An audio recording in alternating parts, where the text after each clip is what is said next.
मैं आपको सुनाने जा रही हूँ रिच डैड पुअर डैड अध्याय दूसरे का दूसरा भाग। माइक ने पूछा, तो पैसा कमाने के लिए हमें क्या करना चाहिए? मैं नहीं जानता, मैंने कहा। लेकिन क्या तुम इस काम में मेरे पार्टनर बनना चाहोगे? वह राज़ी हो गया और उस शनिवार की सुबह माइक मेरा पहला बिजनेस पार्टनर बन गया। हम दोनों पूरी सुबह यही सोचते रहे कि पैसा किस तरह कमाया जाए। कभी कभार हम उन बेफिक्र बच्चों के बारे में बातें करते जो जिम्मी के समुद्र तट वाले घर पर मज़े कर रहे होंगे। इससे थोड़ी चोट पहुंचती थी, परंतु ये चोट अच्छी थी क्योंकि इसने हमें ये सोचने के लिए प्रेरित किया कि पैसा कैसे कमाया जाए।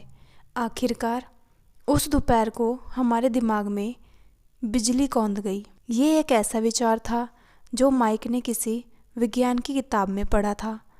रोमांचित होकर हमने अपने हाथ मिलाए और पार्टनरशिप के बारे में बात करते हुए हमने हाथ मिलाए और अब पास में एक बिजनेस था। अगली सुबह कुछ हफ्ते तक मैं और माइक आसपास के इलाकों में दौड़ भाग करते रहे। हम दरवाज़ों पर दस्तक देते थे और पड़ोसियों से कहते कि वे अपने इस्तेमाल किए हुए टूथपेस्ट ट्यूब हमारे लिए रख लें।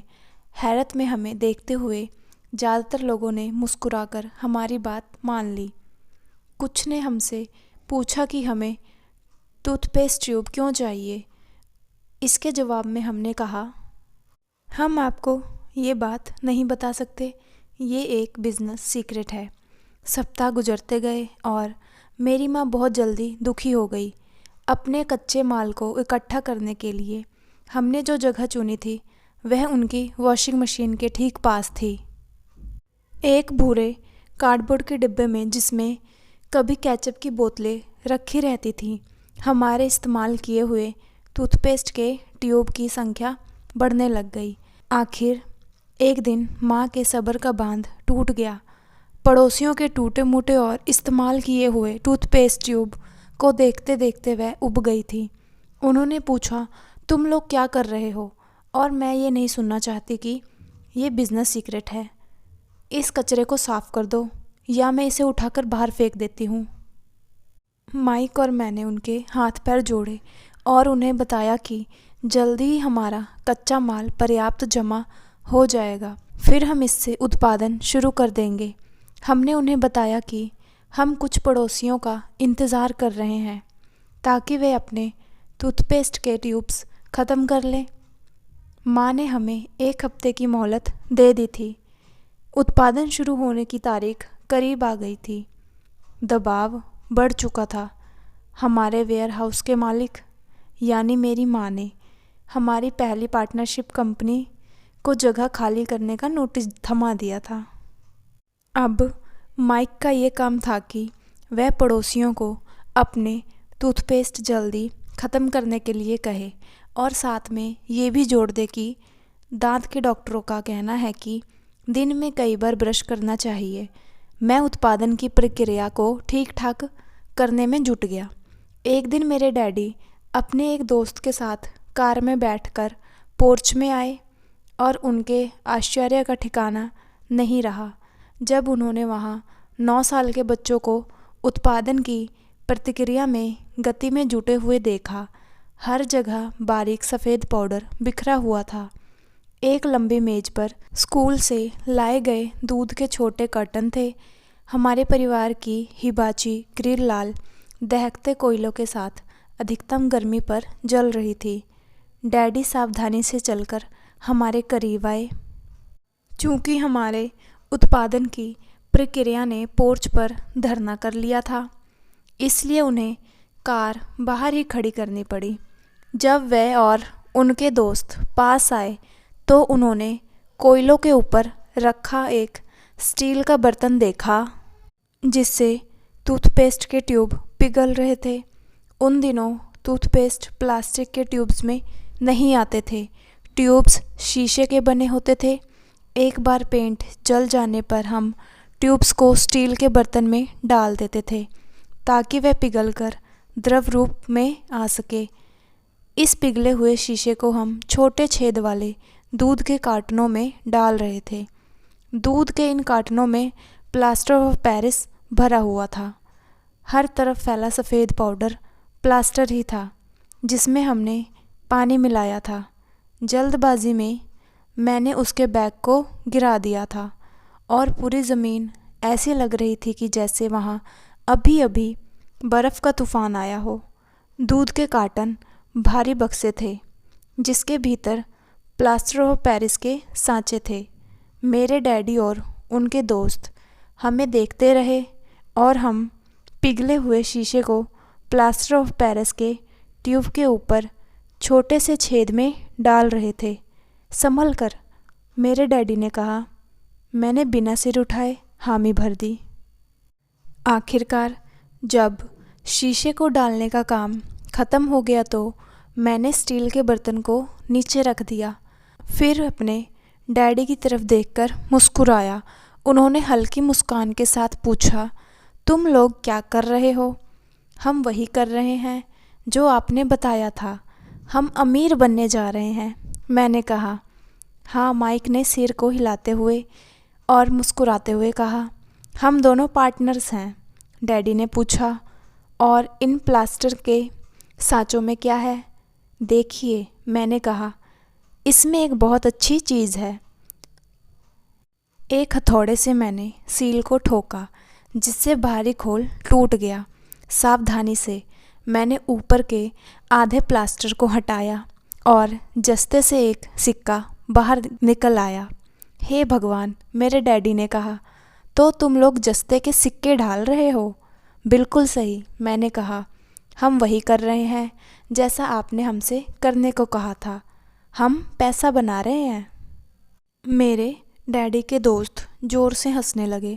मेरे डैडी भी मुस्कुराए और उन्होंने अपना सिर हिलाया।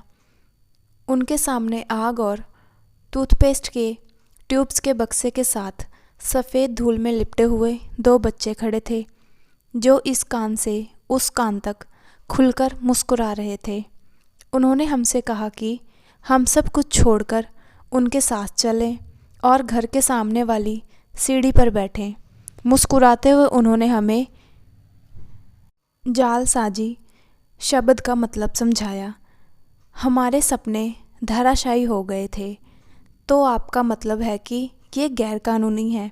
माइक ने कांपती हुई आवाज़ में पूछा। छोड़ो भी, डैडी के दोस्त ने कहा।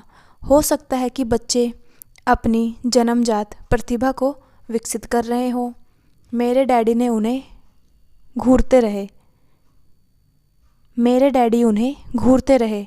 हाँ, ये गैरकानूनी है, डैडी ने नरमी से कहा।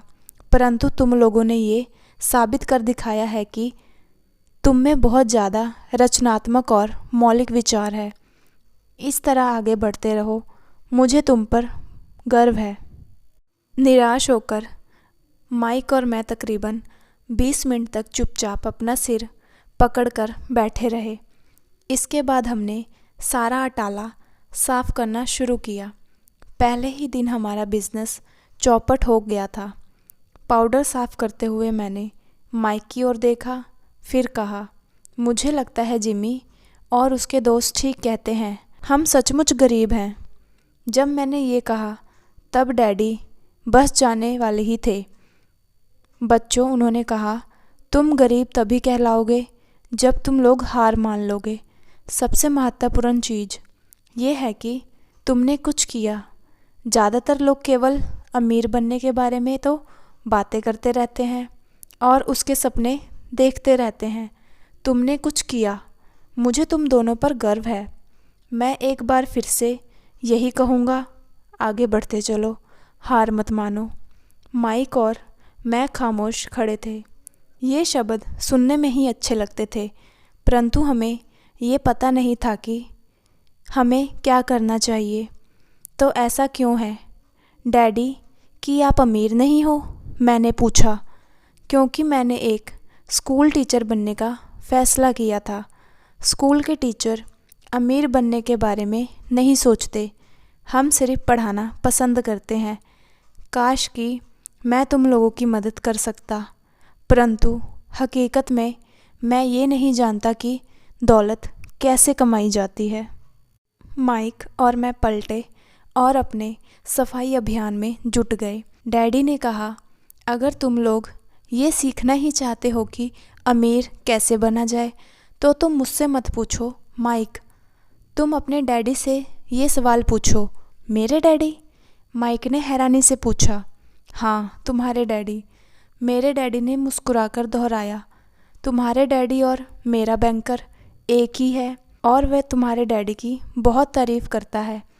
उसने मुझे कई बार ये बताया है कि पैसा बनाने में तुम्हारे डैडी का कोई जवाब नहीं है। मेरे डैडी? माइक ने एक बार फिर हैरानी से पूछा। फिर ऐसा क्यों है कि स्कूल के अमीर बच्चों की तरह हमारे पास शानदार कार और आलीशान बंगले के होने का ये मतलब नहीं होता कि आप निश्चित रूप से अमीर हैं या आप पैसा बनाने की कला जानते हैं। डैडी ने जवाब दिया, जिम्मी के डैडी शुगर प्लांटेशन में काम करते हैं। उनमें और मुझ में ज़्यादा फ़र्क नहीं है। वे एक कंपनी के लिए काम करते हैं और मैं सरकार के लिए। कंपनी उन्हें कार खरीद कर देती है। इस समय शक्कर की कंपनी आर्थिक संकट में फंसी हुई है और जिम्मी के डैडी के पास जल्द ही कुछ नहीं बचेगा। तुम्हारे डैडी अलग हैं माइक।